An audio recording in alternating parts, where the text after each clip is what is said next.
¿Qué regiones hablan quechua más parecido o más diferente entre sí? ¿Cómo se relaciona la similitud entre las diferentes variedades de quechua con su ubicación geográfica? ¿Qué analogía utiliza el texto para explicar las relaciones entre las diferentes variedades regionales de quechua? Continuando con nuestra serie, Orígenes y diversidades del quechua, en este video responderemos estas y otras interrogantes. Pero antes de continuar con este video, no olvides de suscribirte a este canal y apoyarme con un me gusta. Así me ayudas a mantener el canal y traerte más videos. Dicho esto, continuemos. Asumir que todas las variedades de quechua son diferentes de manera equivalente a las otras, es totalmente incorrecto. Por ejemplo, Cusco, Puno, Bolivia y Ayacucho tienen formas de quechua más similares entre sí que frente al quechua de Ecuador, y el quechua del centro de Perú resulta más diferente aún frente a todas estas variedades. Nuevamente, nos ayudará primero una mirada a la familia de lenguas romances para una comparación con el caso del quechua.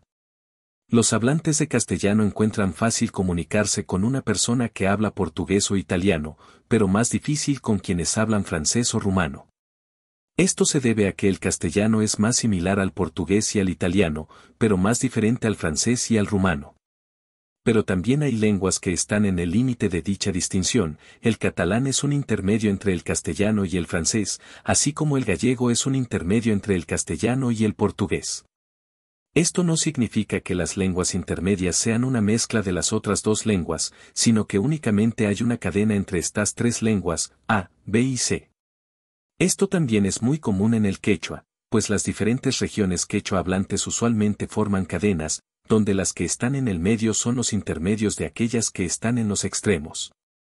Por ejemplo, el quechua hablado en Cusco es, en muchos aspectos, parecido al quechua hablado en Puno, en unos cuantos otros, se parece más al quechua hablado en Ayacucho, y, en algunos aspectos más, tiene características que le son propias.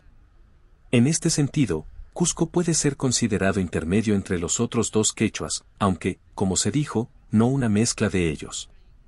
De igual modo, el quechua de Puno es un intermedio entre los quechuas de Cusco y de Sucre, aunque, repetimos, no una mezcla, y también una forma independiente y separada de quechua con sus propias características.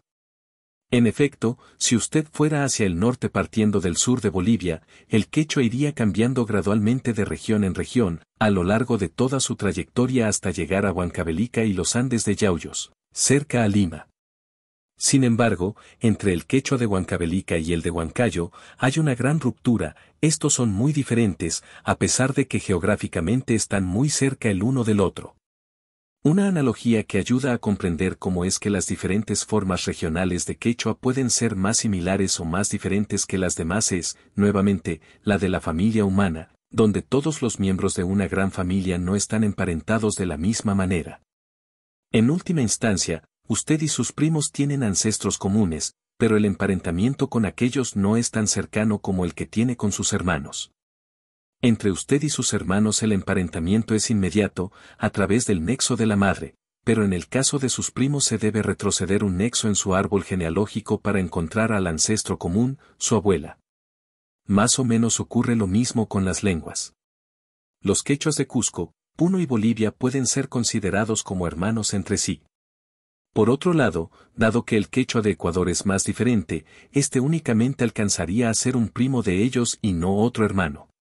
Las variedades de quechua del centro de Perú, como la de Ancas, la de Huánuco o la de Huancayo, son todavía más diferentes, por lo que eventualmente serían más distantes primos lejanos dentro de la extensa familia quechua. Considerar a las variedades regionales de quechua de este modo, bajo términos de generaciones dentro de una familia, nos ofrece un panorama no solo de cuán similar o diferentes son frente a otras, sino también de cuán antiguo resulta ser dicho emparentamiento. Se retrocede una generación hasta la madre común, las regiones cuyo quechua son más similares entre sí. Por ejemplo, los quechuas de Cusco, Puno y Bolivia. Se retrocede 2 generaciones, a una época más antigua, hasta la abuela común, regiones cuyo quechua es mucho más diferente entre sí. Por ejemplo, los quechuas de Cusco y Ecuador. Finalmente, se retrocede más generaciones, a una etapa mucho más antigua todavía, hasta llegar a la bisabuela común, regiones cuyo quechua es en verdad muy diferente, y cuyos hablantes por lo tanto no se entienden casi nada entre sí. Por ejemplo, los quechuas de Cusco y Chavín. ¿Hace cuánto fue hablado el quechua originario? Así, dependiendo de cuán similar es el quechua en una región u otra, podemos determinar a qué generación pertenece dentro de la familia. Así, los lingüistas pueden obtener una idea de los orígenes e historia del quechua a partir de examinar detalladamente cuán diferentes son sus formas en las diferentes regiones. Incluso, resulta posible determinar de modo aproximado hace cuántas generaciones de lenguas es que la gente en algún lugar de los Andes habló el quechua originario, lengua de la cual descienden todas las variedades regionales modernas del quechua. Sabemos que las lenguas cambian en el tiempo y que, mientras más tiempo pase, más diferentes llegarán a ser. Entonces, si vemos cuán similares son las lenguas, podemos obtener alguna idea, aunque no precisamente fechas exactas, de hace cuánto es que la lengua que fue su ancestro viene diversificándose como para que sus descendientes hayan llegado a un grado de diferenciación determinado hoy en día.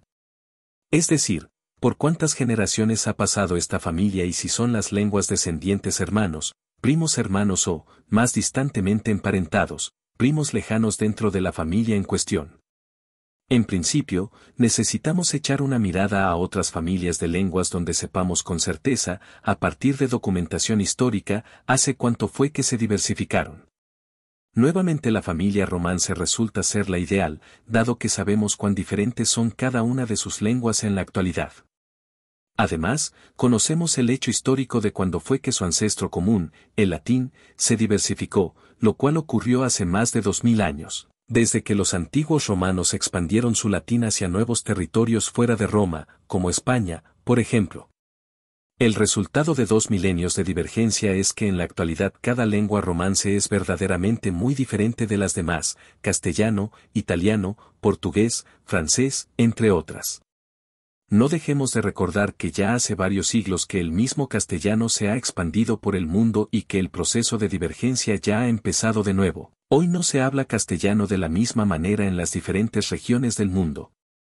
Dependiendo del lugar de procedencia de la gente, cada quien puede tener un acento distinto de castellano, un acento chileno, un acento mexicano, un acento peruano y, quizá el más famoso de todos, un acento de Buenos Aires, che. En realidad, che es originariamente una palabra prestada de las lenguas indígenas tupi-guaraní, cuyo significado es hermano.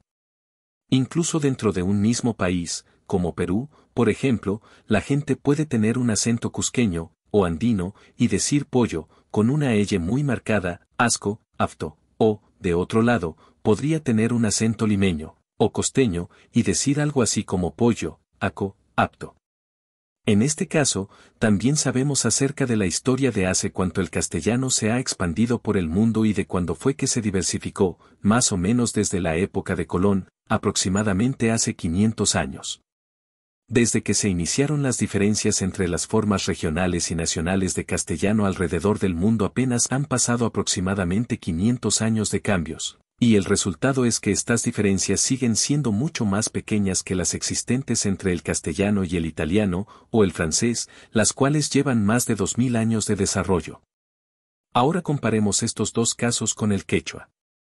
No es fácil medir con exactitud cuán diferentes son las lenguas, pero por lo menos podemos decir que las diferentes formas regionales de quechua de Cusco y Chavín son claramente mucho más diferentes unas de otras que las diferentes formas regionales de castellano alrededor del mundo, y que son casi tan diferentes entre sí como lo son el castellano, el portugués y el italiano. En otras palabras, el nivel de diversidad al interior del quechua es más proporcional al nivel de diversidad dentro del romance que al que ocurre dentro del castellano. Así, basta una simple comparación para notar claramente que el quechua originario debió haberse diversificado durante un periodo más aproximado a los 2000 años del romance que a los apenas 500 años del castellano. Ciertamente, todo ello quiere decir que el quechua viene expandiéndose y divergiendo desde mucho antes de la presencia del imperio de los incas. Hasta aquí el video de la semana. Gracias por quedarte hasta el final.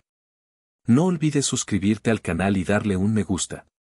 Nos vemos en el próximo video. Tupananchik Kama.